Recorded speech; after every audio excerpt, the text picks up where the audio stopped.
You can't just say I'm young and dumb, so I keep getting write-ups. I don't disagree that you're young and dumb, but this is ridiculous. Like, I mean, you thought you were pretty bad breaking into a cop's car, didn't you? That is some nerve. I'm not in the habit of begging, but on behalf of this community, I'm begging that you sentence this defendant to prison. The message that needs to be sent to this defendant and his circle of friends and anybody who would want to be like this defendant is that if you pick up a gun with the intent to commit violence, you're gonna pick up a 15, 20, 25-year prison sentence. To sentence you to a term of 25 years in the institutional division.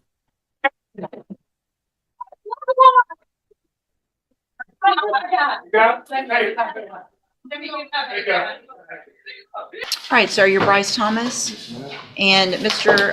Thomas was previously in court, entered pleas of guilty in cause number 24 DCCR 0389 to the third-degree felony offense of prohibited weapon. Cause number 24 DCCR 0390, also a third-degree felony of possession of a prohibited weapon.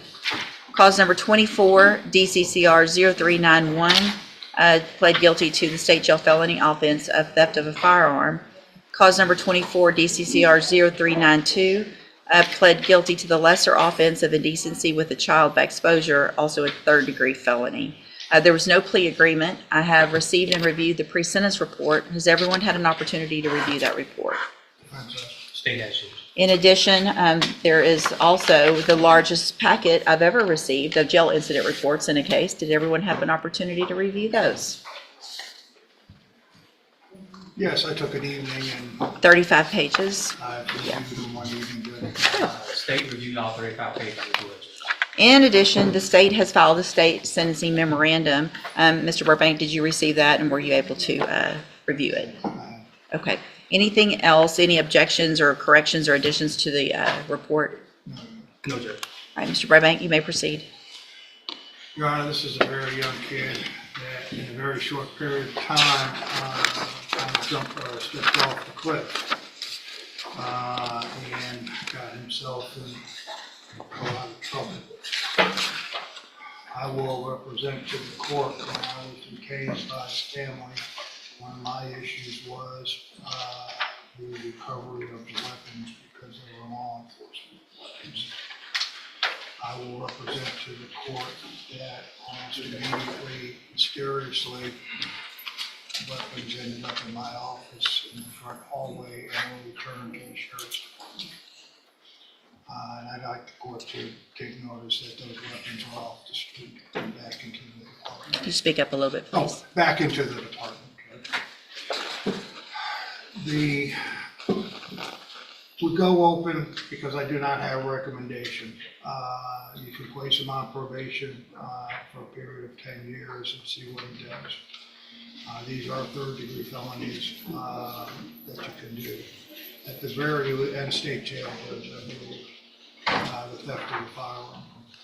You could put him in a state jail for a period of time and put him on probation for the other one.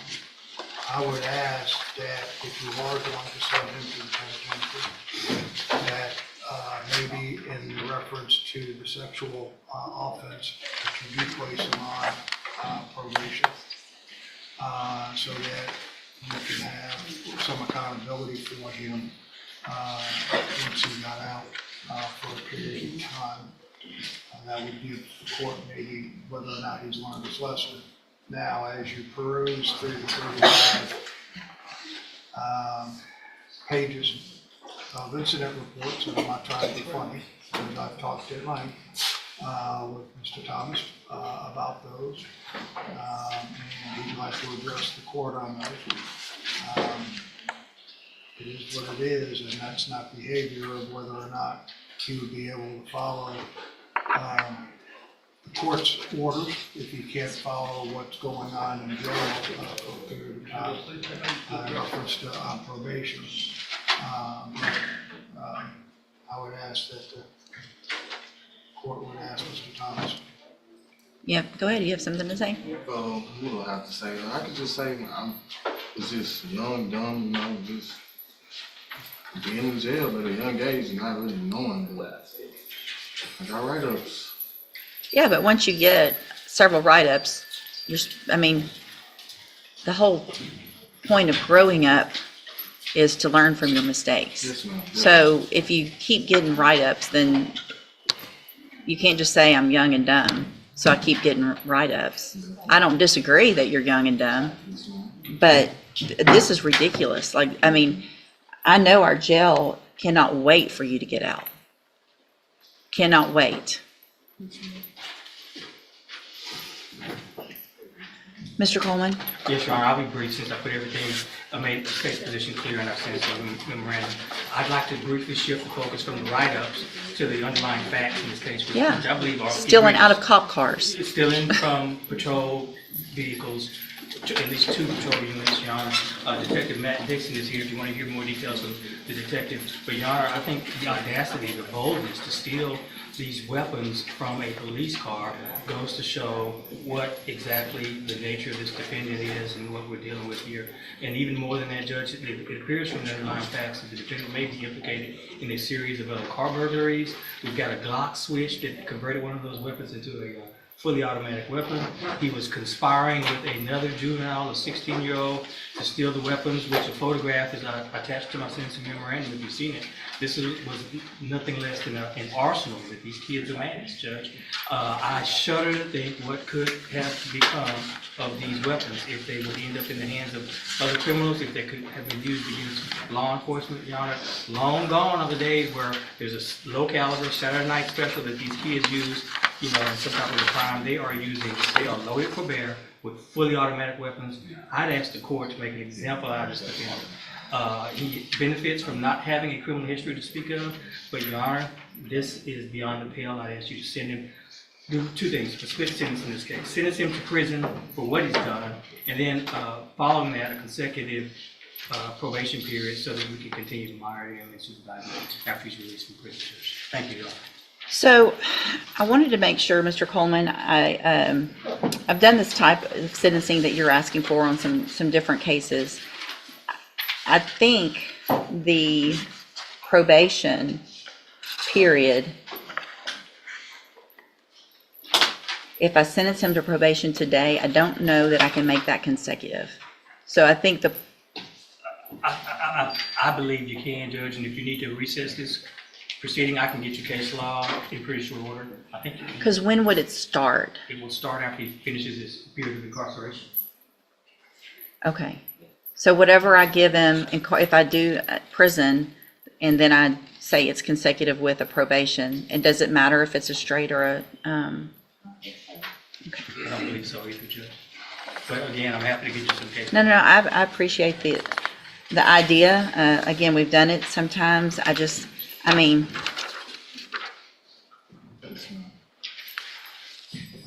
what are y'all doing? What are you doing with all these? In Texas, a judge Not can shooting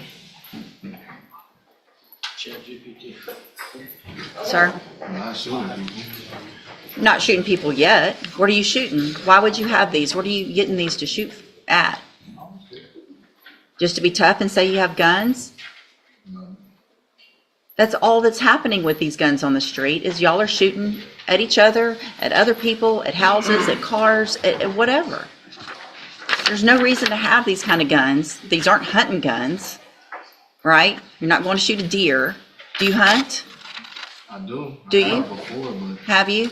yes, Which one of these is your hunting gun? none of those.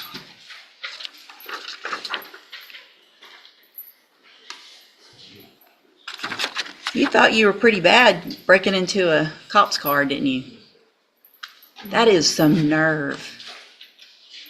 I mean, seriously, you're the second person I've had in 11 years that has had the nerve to do that.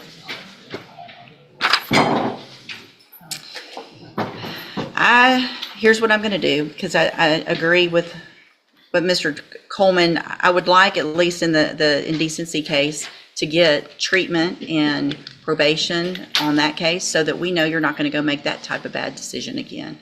But I'm not giving you probation on everything. You're going to you want to change your life and do better and not be young and dumb, you're going to have some time to figure that out. So in cause number 24, DCCR 0389, I'm going to find that you entered your plea of guilty freely and voluntarily, find sufficient evidence to find you guilty, and at this time find you guilty of possession of a prohibited weapon. Mr. Coleman actually asked me to sentence you to 5 years. I don't think that's enough. I'm going to sentence you in that case to 7 years in the institutional division of the Texas Department of Corrections. You'll receive credit on that sentence for any time you've been in custody. And part of the reason I made it lengthier is because you have been in custody so long, and a 5-year sentence really isn't going to amount to much. Cause number 24, DCCR 0390, also find sufficient evidence to find you guilty, and at this time find you guilty of possession of a prohibited weapon. Sentence you to a term of 7 years in the institutional division of the Texas Department of Corrections. You will also receive credit on that sentence for any time that you've been in custody that the law gives you the right to receive. In cause number 24, DCCR 0391, find sufficient evidence to find you guilty, and at this time find you guilty of the state jail felony offense of theft of a firearm. Sentence you to a term of 2 years in the state jail prison. You will receive credit on that sentence for any time that you've been in custody that the law gives you the right to receive.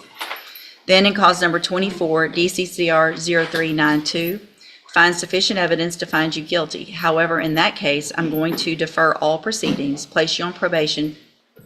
No, that's the third. I'm going to find you guilty of that offense, sentence you to a term of 10 years in the institutional division, but I'm going to suspend that and place you on probation for 10 years.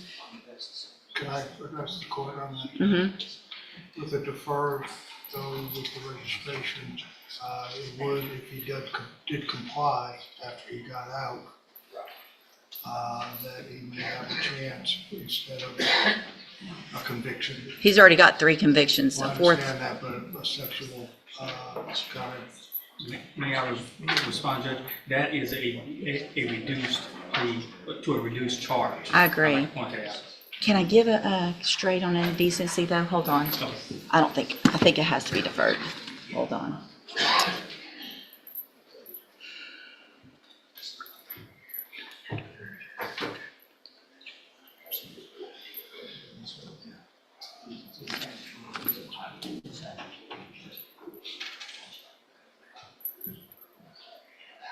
Yeah, it has to be deferred. Okay, so I'm going to go back in that cause number, which ends in 0392. Find sufficient evidence to find you guilty. However, I'm going to defer all proceedings, and I'm going to place you on probation for 10 years. That will run consecutively to the other cases. So that probation does not start until you get out of prison.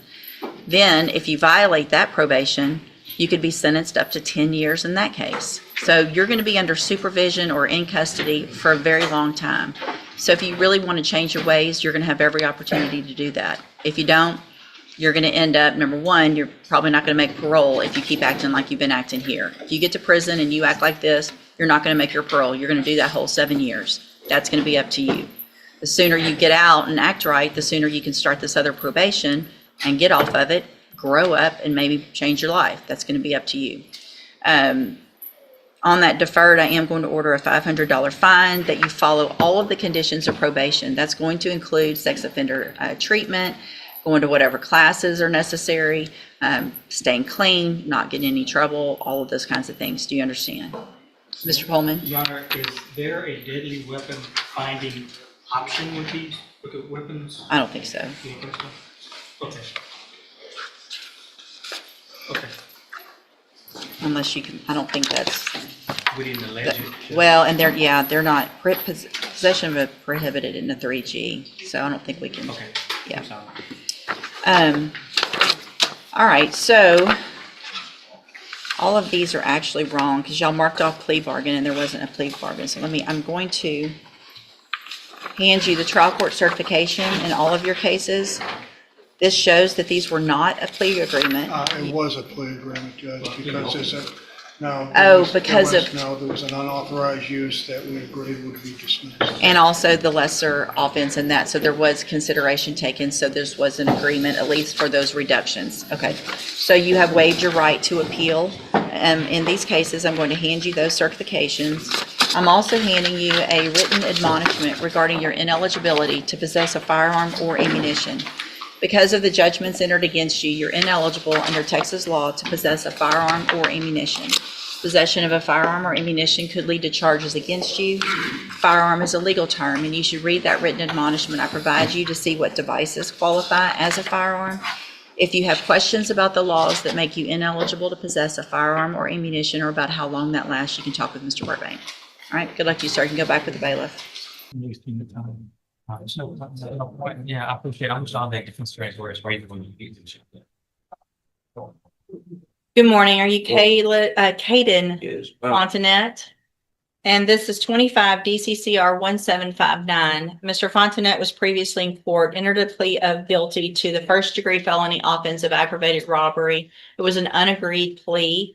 I've received the pre-sentence report. Have you both had an opportunity to review that report? We have, Your Honor. The state is, Judge. Are there any additions or corrections to the report? Not from the defense. Not from the state, Judge. And Mr. Coleman, you said you have a witness or some evidence. Actually, Judge, Mr. Rojas has graciously stipulated to the admission of the surveillance video from the convenience store in question. So I Okay. don't feel I need to call my custodian record. With the court's permission, first of all, I'm offering states one. No objection. Make that states two, because this one was the plea admonishment documentation, please. I'm offering states two. No objection. States two is admitted. Permission to publish. Judge. Yes, sir. Any other evidence, or witnesses? So just brief argument if I may. Any other evidence or witnesses for Mr. Rojas? No, Your Honor, just like. Mr. Rojas, you may make argument first. Thank Go you, ahead. Judge. And obviously, after seeing that video, it makes what we're asking for harder to do. And what we're here asking for this morning, Judge, is probation.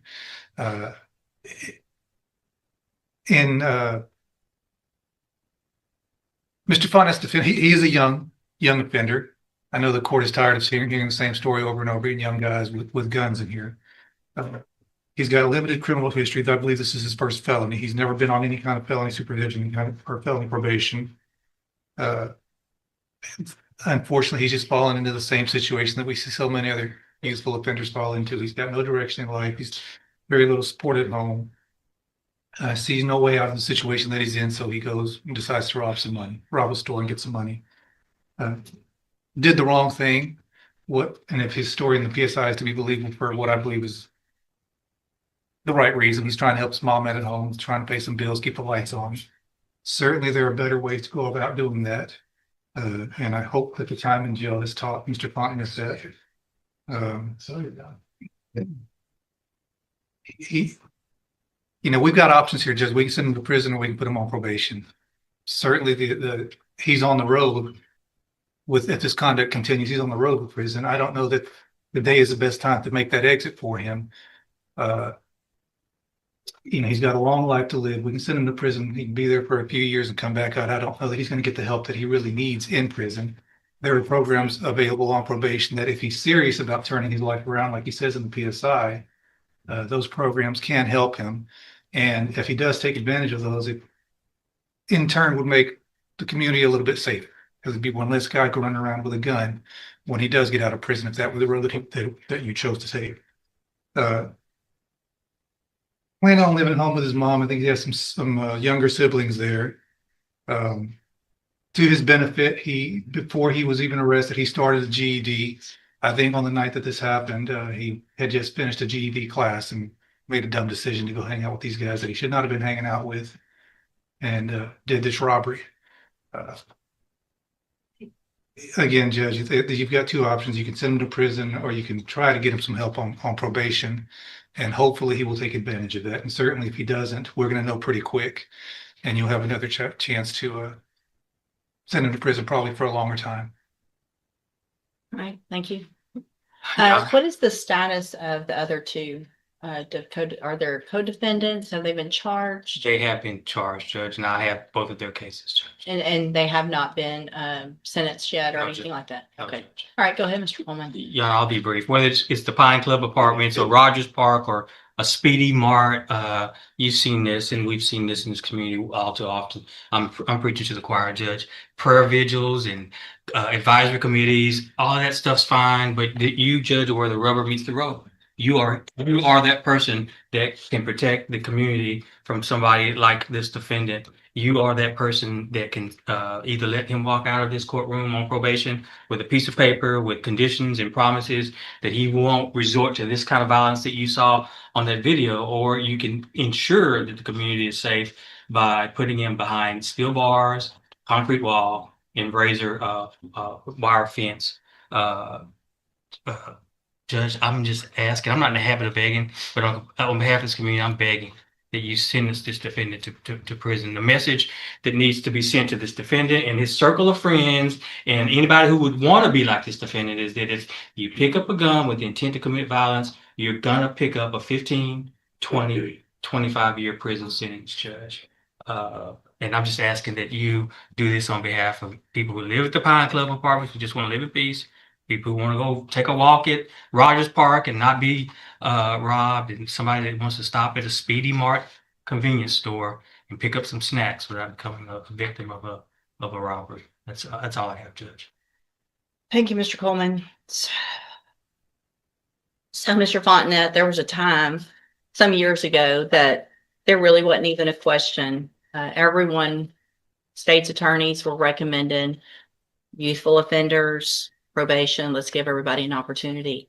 And things have just changed in such an incredibly dangerous way with young people doing what I just saw you do on that screen. I cannot imagine the fear that that person had that was working in that store, that he now has, just trying to go to work, make a living, and go home. And he has 3 people come in and not just grab a little quick something and run out, but terrorize him for quite some time. Pulling him around, yanking him around, putting guns in his face, all 3 of you. I also, in addition to the PSI, get jail incident reports. And you apparently like to fight and jump people, which is what's been happening in the jail. So it makes it very difficult for me to go, oh, this is somebody that's going to get out and behave, who can follow the rules, because you can't even follow the rules in jail. And the pre-sentence report shows that you're a high risk level, which tells me that after they've looked at everything, that you don't have, unfortunately, a good likelihood of being successful if I were to put you on probation. And Mr. Coleman's right. We're tired of it. And there's got to be something done. So in cause number 25, DCCR 1759, I'm going to find that you entered your plea of guilty freely and voluntarily. I'm going to find sufficient evidence to find you guilty. And at this time, I'm going to find you guilty of aggravated robbery. I'm going to sentence you to a term of 25 years in the institutional division. I'm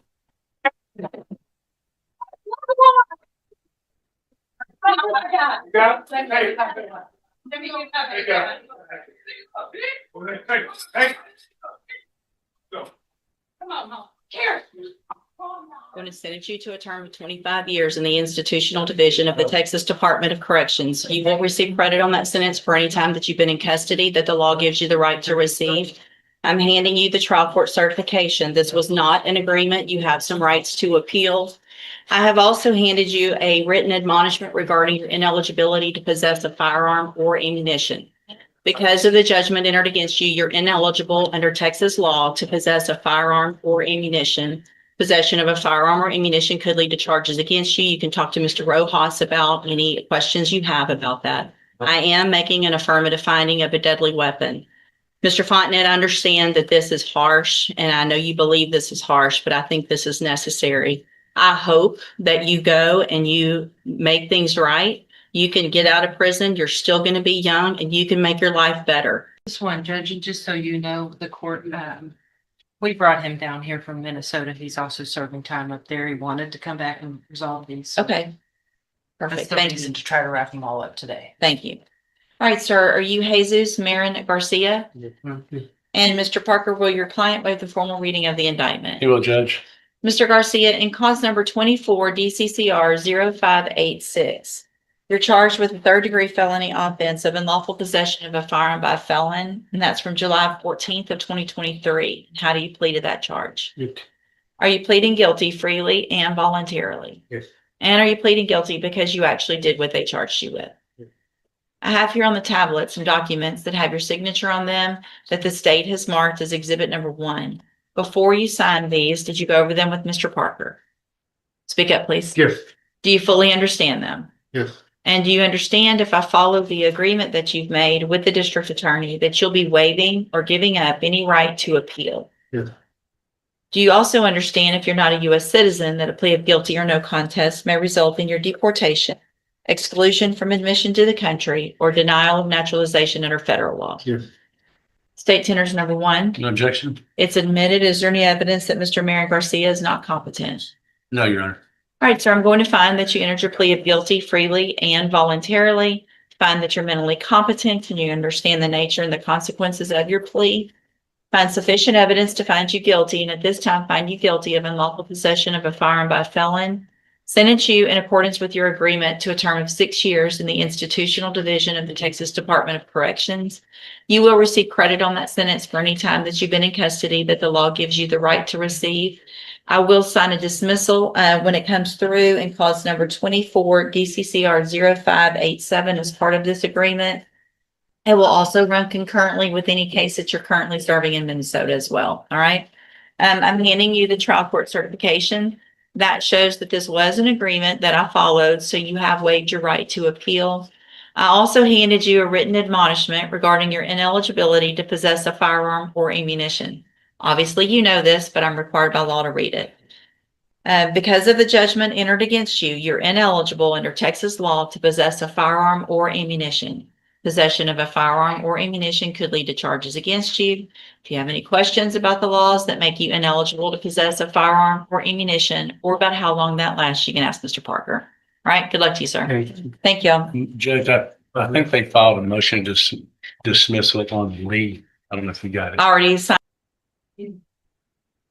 Mr. Harrison, in cause number 24 DCCR 0544, I have a first amended motion to revoke your unadjudicated probation.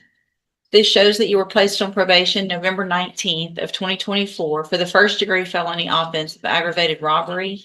And that was a 10-year deferred probation. Is that correct? No. The motion alleges that you violated your probation.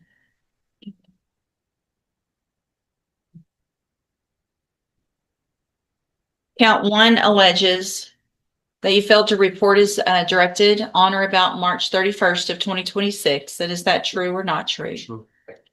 Count two alleges that you failed to work faithfully at suitable employment and provide verification of that. Is that true or not true? True. Count three alleges that you provided a urine sample June 24th, August 27th, October 30th of 2025, and March 9th of 2026 that tested positive for tetrahydrocannabinol. And is that true or not true? Your Honor, I can abandon 4, 5, and 6. We can skip to 7. Count seven, let's see, state abandons 4, 5, and 6. Count seven alleges that you committed the new offense of failure to identify a fugitive or give false information on July 13th of 2025. And is that true or not true? True. Count eight alleges that you associated with a convicted felon and disreputable person on July 13th of 2025, and that you were stopped by the Port Arthur Police Department with Judge Randall, a convicted felon, and that he fled on foot while possessing a weapon. Is that true or not true? True. Did you enter your pleas of true to counts 1, 2, 3, 7, and 8 freely and voluntarily? Yes, ma'am. And did you plead true to those counts because they're actually true? Yes, ma'am. Well, give me just a second.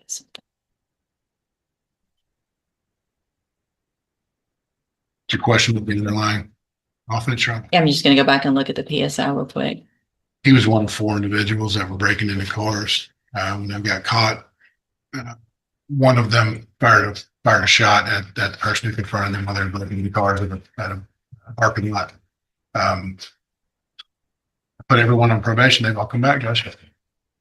I guess my concern is that there was obviously a gun and a shot in the underlying offense. I do recall Mr. Harrison not being the shooter. I think we were able to figure out who. But he's in another gun. I mean, another car with somebody Yes. with another gun. And Mr. Randall's been revoked and sentenced to 8 years. He had a drug case, a new felony. So which is why his was a little bit more. Look at something else.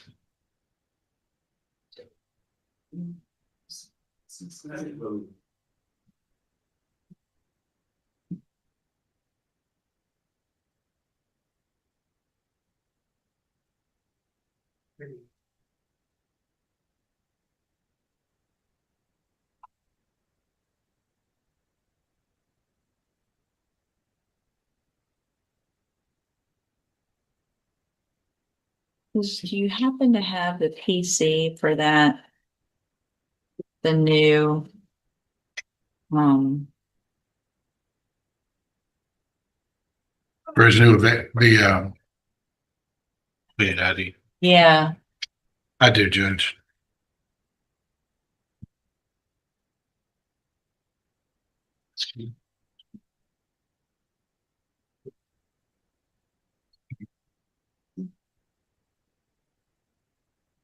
thank you.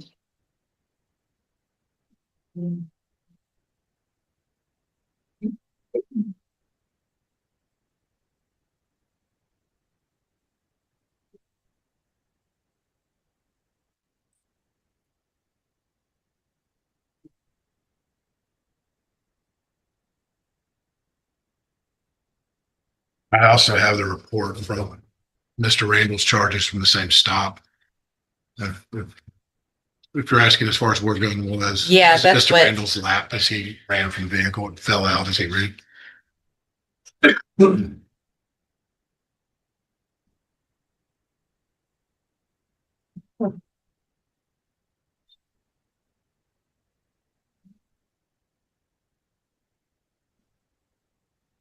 Obviously, I'm just having some concern. I understand her. Yeah, obviously, we're all over. Can't tell you how over we are with guns. And the fact that this is the second out past curfew with in a car doing whatever you're doing that you shouldn't be doing with another gun. I will state, Judge, it was at about 6 o'clock in the evening. I don't think it was past. Oh, it was? No. I'm sorry, I thought I read It something was- about curfew. That Not, was not this one, Your Honor. okay, thank you, Mr. Nick. I don't guess it really matters what time it is.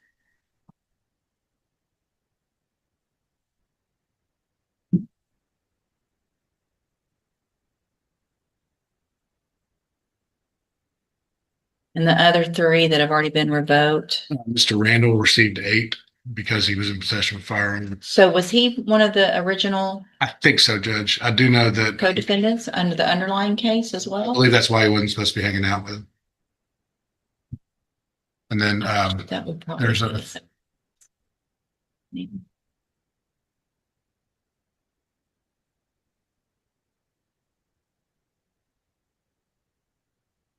It'll have in here.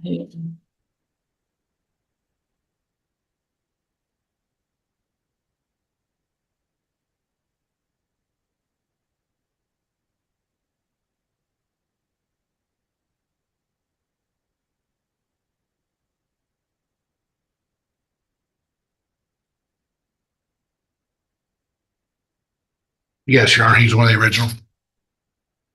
Okay, I'm One of not the gonna, co-defendants. yeah.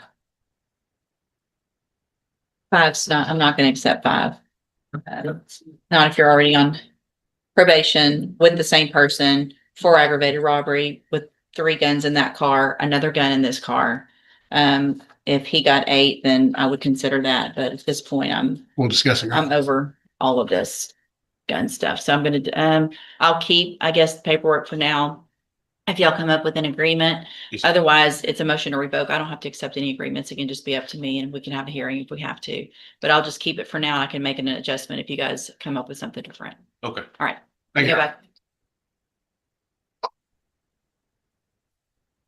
With Mr. Kenneth Harrison and 24 DCCR 0544. Mr. Harrison had already entered pleas of true to counts 1, 2, 3, 7, and 8. And you guys have visited, I guess, about my unwillingness to accept the plea agreement and if you come up with some other agreement. Yes, Your Honor, we have And what is that? for 8 years. And Mr. Harrison, is that your understanding and is that your agreement? No. And so with everyone's permission, can I make that modification on the agreed punishment Your Honor, recommendation? he said no. You said no? Yeah. Oh, I thought he said yes. I said yes, ma'am. He said yes. I heard it wrong. Sorry about that. It's scary. That's okay. So, can I make that modification on this document? Yes, ma'am. Okay.